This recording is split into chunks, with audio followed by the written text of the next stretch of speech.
us 12 verses from Exodus chapter 3. Exodus chapter 3, beginning at verse number 1. Now Moses was keeping the flock of his father-in-law Jethro, the priest of Midian, and he led his flock to the west side of the wilderness and came to Horeb, the mountain of God. And the angel of the Lord appeared to him in a flame of fire out of the midst of a bush. And he looked, and behold, the bush was burning, yet it was not consumed. And Moses said, I'll turn aside and see this great sight, why the bush is not burnt. And when the Lord saw him turn aside to see, God called him out of the bush, Moses, Moses. And he said, here I am. Then he said, do not come near. Take off your sandals off your feet, for the place where you are standing is holy ground. Verse 6. And he said, I am the God of your father, the God of Abraham, the God of Isaac, the God of Jacob. And Moses hid his face, for he was afraid to look at God.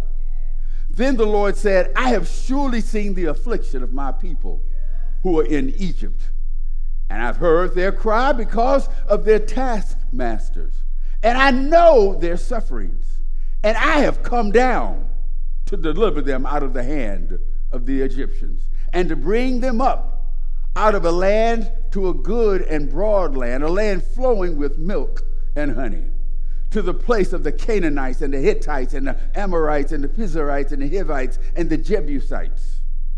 And now, behold, the cry of the people of Israel have come to me, and I have also seen the oppression with which the Egyptians oppressed them.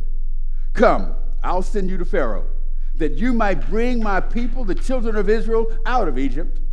But Moses said to God, who am I that I should go to Pharaoh and bring the children of Israel out of Egypt? And he said, but I will be with you. And this will be a sign for you. I have sent you. When you have brought the people out of Egypt, you shall worship or serve God on this mountain. I want to share with us this morning from the topic, lessons from the backside of the desert. Tell your neighbor, neighbor, this morning, Pastor's going to talk about lessons from the backside of the desert. Go ahead and give God praise already for what he's going to say and do as you take your seats. As you take your seats. God bless you so much. Have you ever been on the backside of a desert? It's just a metaphor for, have you ever been in a bad place? Have you ever been in a place of barrenness? Nothing seems to be working. Everything seems to be against you. There seems to be no joy. There seems to be no peace. And there seems to be no way out. In your life journey, you take a path that you're not prepared for, such as family disapproval, job criticism, health problems, relationship woes. Your relationship with God seems to be challenged. It's like you speak to God and you don't feel like he's even listening to you. I lift up this message on our way to the holiday season because whether you believe it or not, as much as I like Thanksgiving in 2 weeks from now, or a week or so from now, my favorite holiday. But I found out that holiday season is not everybody's favorite holiday.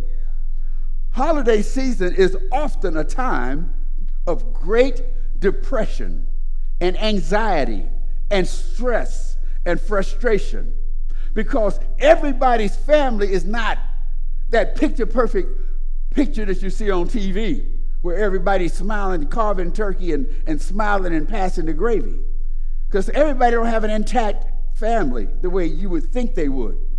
And so it's not always a joyous time for everybody. But you need to know that God has you part of his family.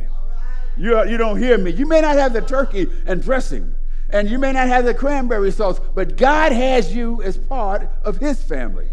And he says, I see you on the backside of a desert, in a barren place where you feel like you don't fit.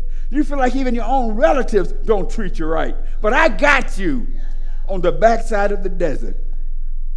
those times of dwelling in the desert, listen, you might say, well, why am I here? Oftentimes, when we seem to be in those lonely places, those places where it seems like God is not there, he's there. Those times when we feel like there's frustration and weariness starts to push us to a place where we start to do a self-evaluation. You may start asking yourself or God questions like this: did I miss God's will for my life? Or maybe you'll ask something like this: did I make a poor judgment call in the past? The answer might be yes, or it might be no. But listen, God's own words assures us that he still has a plan for you and me and his purpose of life. He says in Jeremiah 29:11, I know. Everybody say, I know. God says, I know the plans that I have for you. On row 3, on row 7, on the back row, on the front row. He says, I know the plans I have for you. It's for good and not for disaster, to give you a future and a hope. So while we seem to be hidden away on the backside of the desert, it seems that we have nothing to offer.